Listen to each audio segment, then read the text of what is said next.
বাছাই পর্বে আমার মনোনয়নপত্র গৃহীত হয়নি, আমরা সেই সিদ্ধান্ত আপিল করব।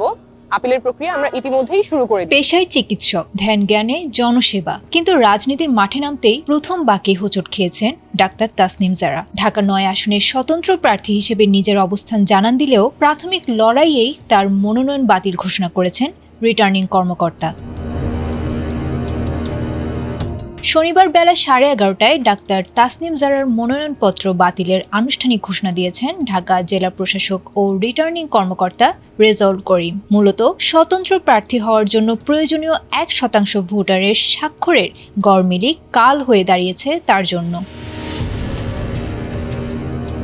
রিটার্নিং কর্মকর্তার কার্যালয় সূত্রে জানা গেছে, জারার জমা দেয়া ভোটার তালিকায় কিছু স্বাক্ষরে ত্রুটি পাওয়া গেছে। এ প্রসঙ্গে তাসনিম জারা সাংবাদিকদের জানিয়েছেন, ভোটাররা না জেনেই স্বাক্ষর করেছিলেন ভুল আসনে। অনেক ক্ষেত্রে জাতীয় পরিচয়পত্রের তথ্যের সাথে নির্বাচন কমিশনের ডাটাবেজের মিল না থাকায় তৈরি হয়েছে এই অনাকাঙ্ক্ষিত ঘটনা। তবে একে কোনো অসৎ উদ্দেশ্য নয়, বরং নির্বাচন কমিশনের তথ্য যাচাই ব্যবস্থার সীমাবদ্ধতা হিসেবেই দেখেছেন তিনি।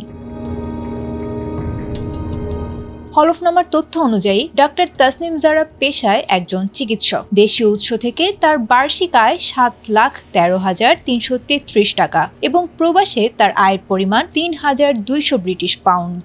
সব মিলিয়ে তিনি বছরে আয়কর পরিশোধ করেন 34,057 টাকা। গত 27 ডিসেম্বর জাতীয় নাগরিক পার্টি থেকে পদত্যাগ করেছিলেন তিনি। এরপর গত 29 ডিসেম্বর স্বতন্ত্র হিসেবে মনোনয়নপত্র জমা দিয়ে তিনি চমক সৃষ্টি করলেও ভোটার তালিকার মার প্যাচে আপাতত পিছিয়ে পড়েছেন তিনি।